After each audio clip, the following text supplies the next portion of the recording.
Shalom saudaraku, bertemu lagi dengan saya Pendeta Novel Saragi. Firman Tuhan yang menyapa kita pada saat ini tertulis dalam Yesaya pasal yang ke-6, ayatnya yang ke-9 sampai ayatnya yang ke-13. Namun ada baiknya kita bersatu dulu di dalam doa. Kita berdoa. Bapa di dalam sorga yang kami kenal di dalam nama Yesus Kristus, Tuhan kami yang hidup, Tuhan Yesus yang baik, terima kasih buat penyertaan-Mu hingga saat ini, anugerah-Mu tercurah atas setiap kami. Tuhan, satu kerinduan kami mau dengar-dengaran akan firman-Mu. Maka berfirmanlah Engkau Tuhan, sebab kami siap untuk menerimanya. Amin. Saudaraku, di dalam nama Tuhan Yesus Kristus, seperti yang saya sebut tadi bahwa firman Tuhan yang menyapa kita tertulis dalam Yesaya pasal yang ke-6, ayatnya yang ke-9 sampai ayatnya yang ke-13. Begini firman Tuhan. Kemudian firman-Nya, pergilah dan katakanlah kepada bangsa ini, dengarlah sungguh-sungguh tetapi mengerti jangan. Lihatlah sungguh-sungguh tetapi menanggap jangan. Buatlah hati bangsa ini keras dan buatlah telinganya berat mendengar dan buatlah matanya melekat tertutup. Supaya jangan mereka melihat dengan matanya dan mendengar dengan telinganya dan mengerti dengan hatinya. Lalu berbalik dan menjadi sembuh. Kemudian aku bertanya, sampai berapa lama ya Tuhan? Lalu jawabnya, sampai kota-kota telah lengang sunyi sepi. Tidak ada lagi yang mendiami, dan di rumah-rumah tidak ada lagi manusia, dan tanah menjadi sunyi dan sepi. Tuhan akan menyingkirkan manusia jauh-jauh, sehingga hampir seluruh negeri menjadi kosong. Dan jika di situ masih tinggal 1/10 dari mereka, mereka harus sekali lagi ditimpa kebinasaan. Namun keadaannya akan menjadi seperti pohon beringin dan pohon jawi-jawi yang tunggalnya tinggal berdiri pada waktu ditebang. Dan dari tunggul itulah akan keluar tunas yang kudus. Demikian firman Tuhan. Saudara yang diberkati dalam nama Tuhan Yesus Kristus, saya secara pribadi begitu salut untuk seorang pribadi yang bernama Yesaya ini. Kenapa? Sebab memang jarang sekali dikatakan atau diungkapkan ada seorang nabi, ada seorang hamba Tuhan yang berasal dari kalangan keluarga atas di Yerusalem. Yesaya itu pribadi yang berpendidikan, punya bakat penggubah syair, dan karunia nabi ada di dalam dirinya.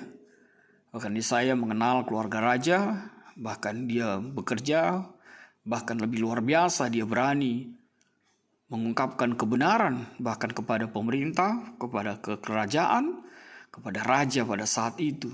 Bukankah kita tahu bahwa dia bekerja melayani ketika di zaman Raja Uzia, Yotam, Ahaz, dan Hizkia.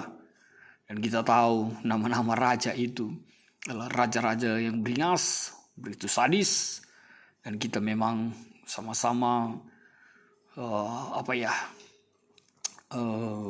gimana mau mengatakannya, sama-sama sangat-sangat mengenaskan ketika kita tahu bahwa Yesaya memang benar. Dia mati syahid dengan digergaji menjadi 2. Memang luar biasa sekali seorang Yesaya ini. Dia digergaji 2 oleh Raja Manasye, putra Hizkia yang terkenal jahat dan pengganti dari Raja Manasye itu. Saudaraku, di dalam nama Tuhan Yesus Kristus, kita kembali kepada firman Tuhan ini. Beberapa waktu lalu saya juga pernah ditanya seorang jemaat, Pak Pen, jangan-jangan Tuhan sedang mengeraskan orang-orang ini, katanya. Tuhan sedang mengeraskan hati mereka. Masakan dia sudah tahu kebenaran, sudah tahu mereka salah, masih juga mengeraskan seperti itu?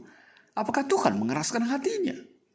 Ya benar, ketika saya membaca nats ini saya langsung teringat kalimat itu. Jangan-jangan Tuhan mengeraskan hatinya.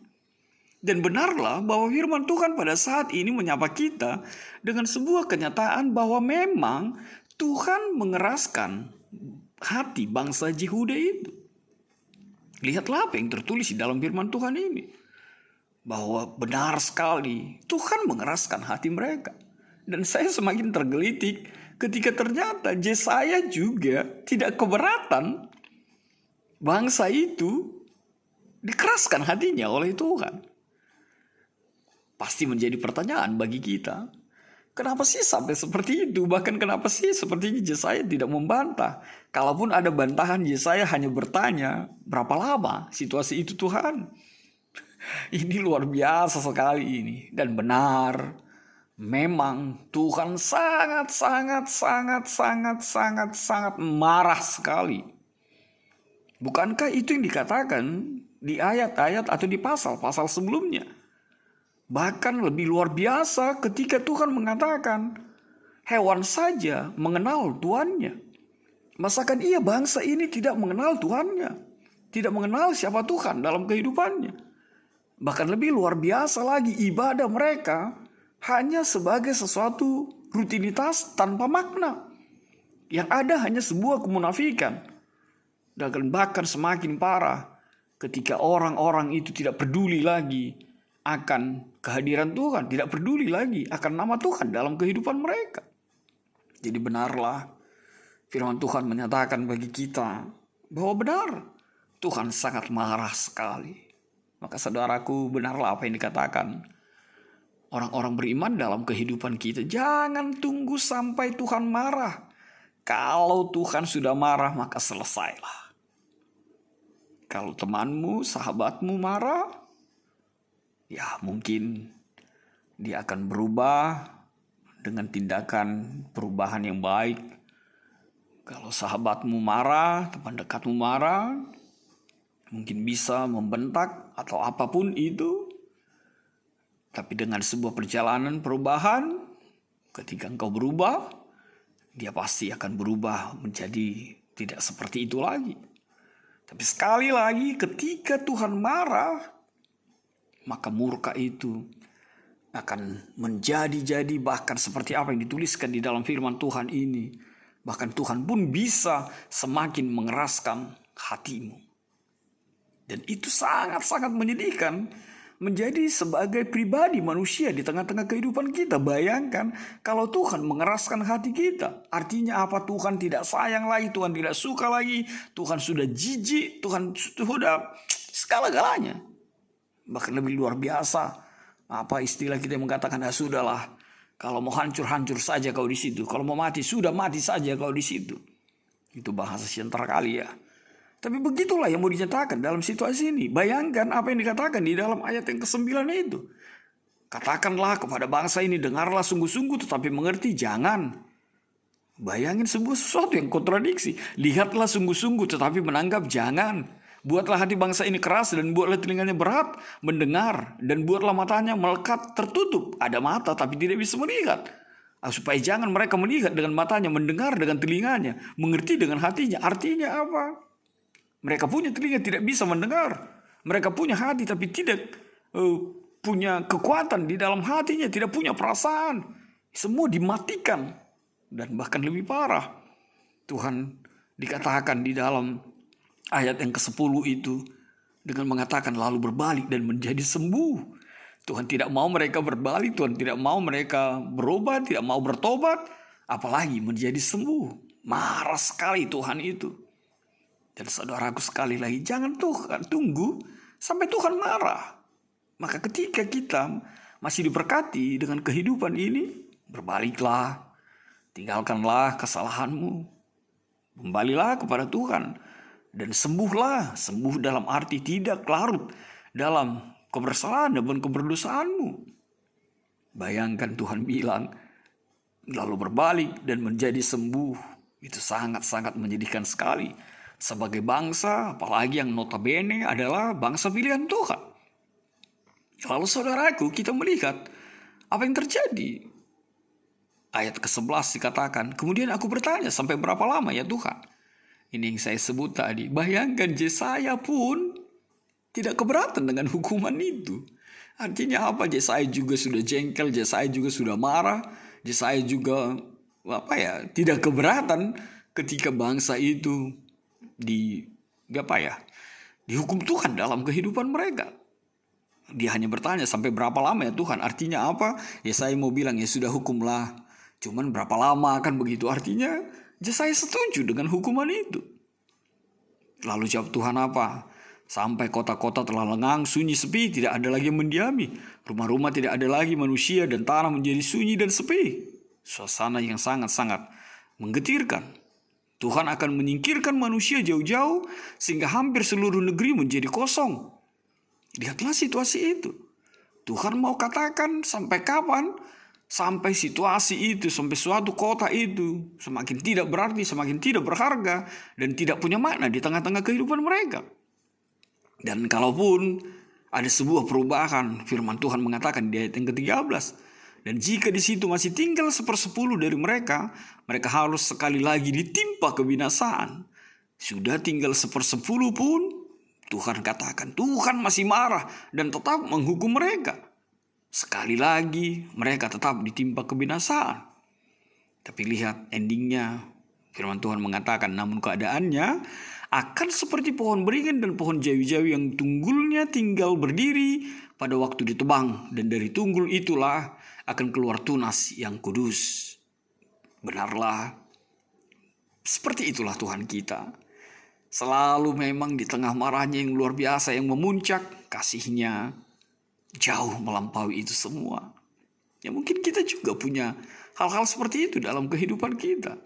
Kalau kita pun marah, kalau kita pun emosi, kalau kita pun sudah tidak nyaman lagi dan ingin melepaskan semuanya, ingatlah, biarlah kasih itu yang melingkupimu, biarlah kasih itu mendominasi.